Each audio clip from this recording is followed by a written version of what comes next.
Spero siate comodi, il viaggio sta per iniziare. Benvenuti su Padova Segreta, quando la storia incontra il mistero.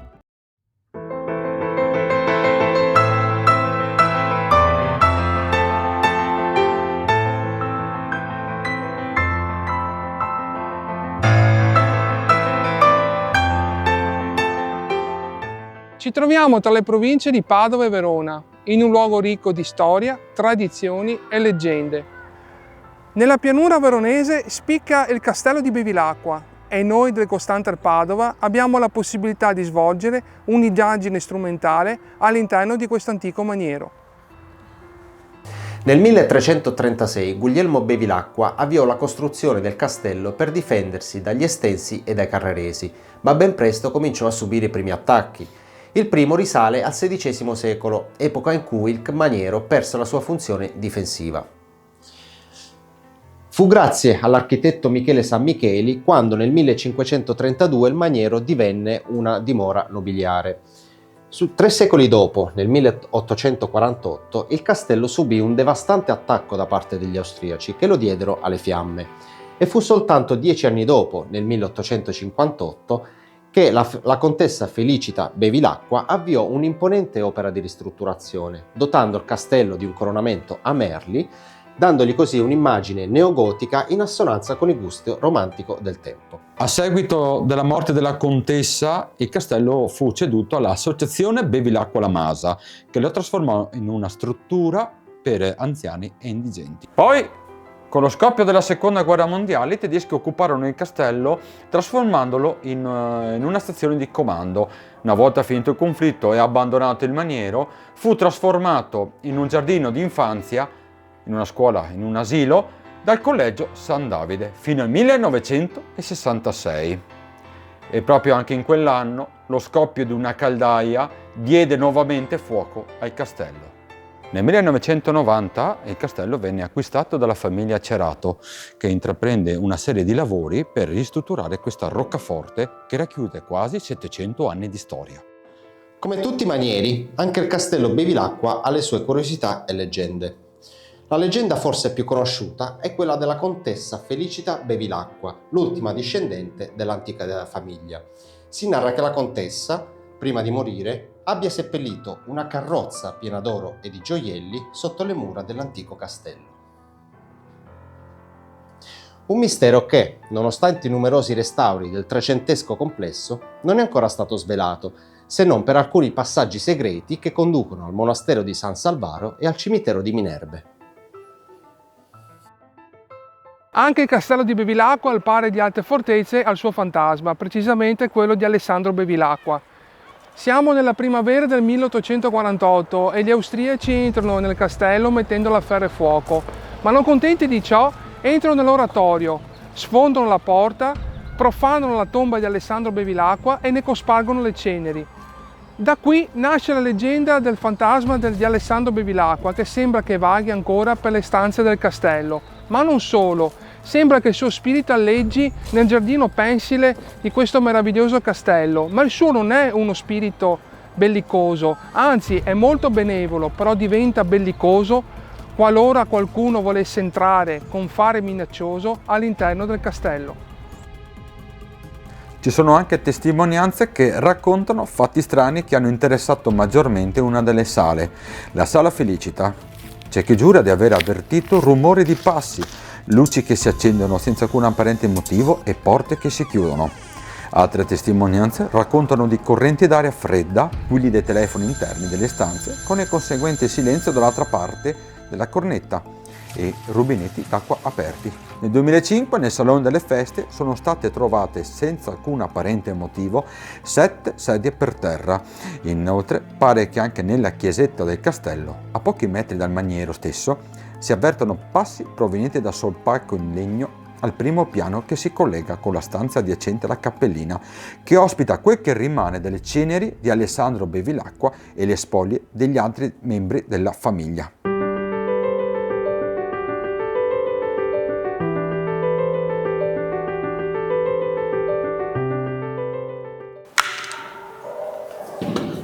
Vabbè, la lasciamo. Allora Marco, cosa stai facendo? Stiamo posizionando le fototrappole. Se qualcuno o qualcosa dovesse passare davanti, automaticamente scatterà un'istantanea con un flash. Noi dopo recuperiamo e andremo a vedere tutto quello che è stato catturato.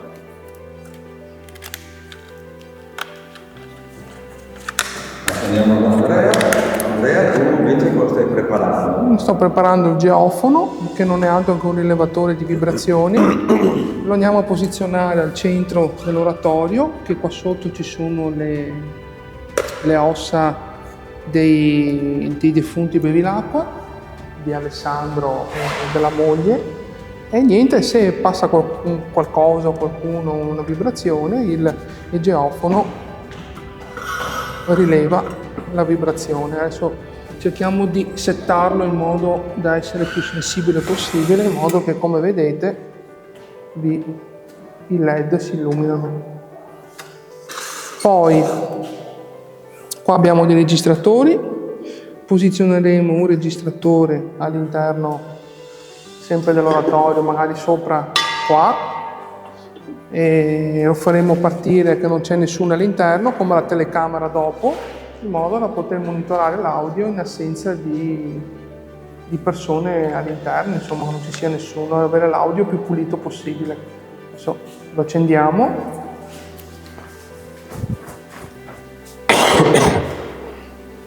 Ok, perfetto, dopo lo facciamo partire. Abbiamo posizionato tutte le attrezzature, non c'è altro da posizionare, vero? No, abbiamo messo tutto. Monitoriamo appunto che non c'è nessuno all'interno, auspicando di trovare appunto qualcosa, e niente, procediamo con l'indagine. Sì.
Lasciamo la bianca così.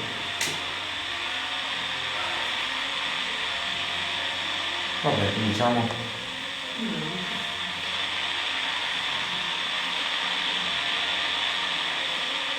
Buonasera a tutti,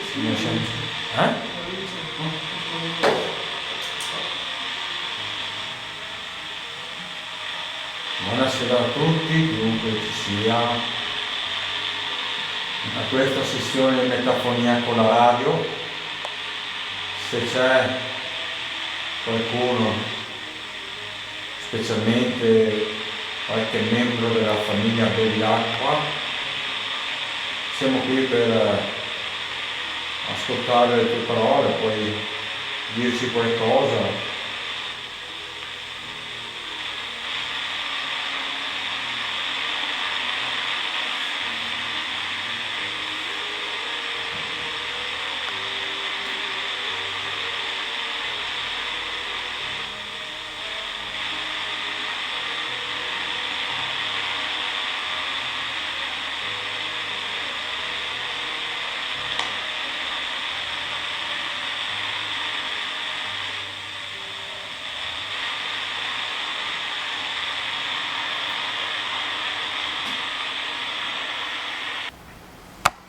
Alessandro, Bevilacqua, Felicita, siete qua con noi?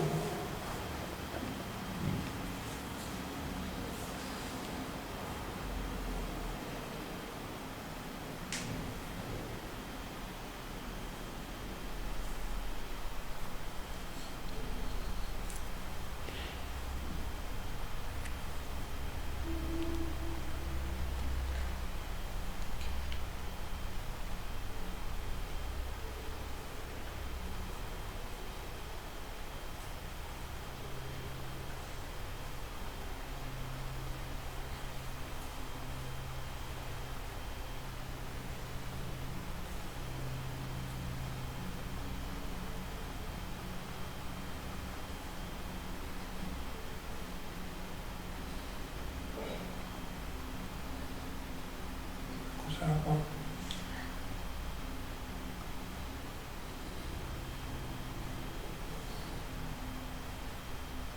Sì, sopra qua le nostre teste.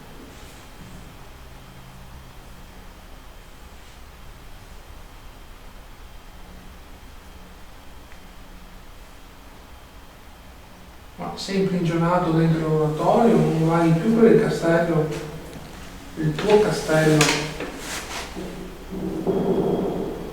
Ma questa è una bottiglia che è caduta. Ci sono fuochi. Questi no. No, ma non sono fuochi, i fuochi sono finiti. Questa è una bottiglia che è caduta qua vicino. Non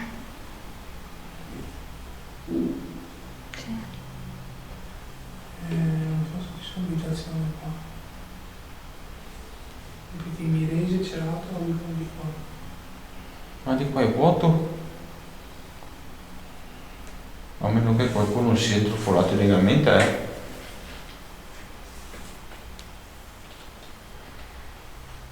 Ma oltre a Bevilacqua c'è qualcun altro qua?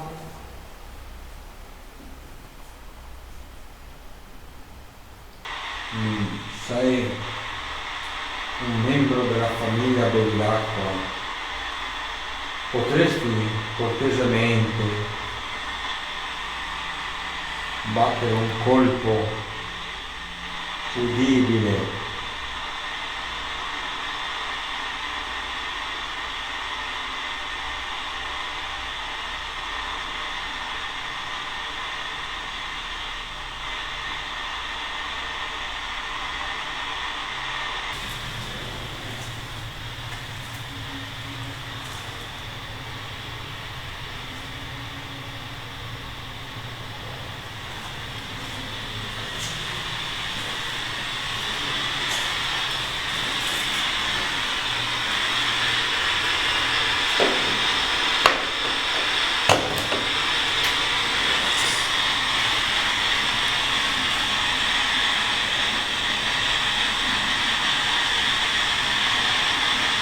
Volete che ce ne andiamo?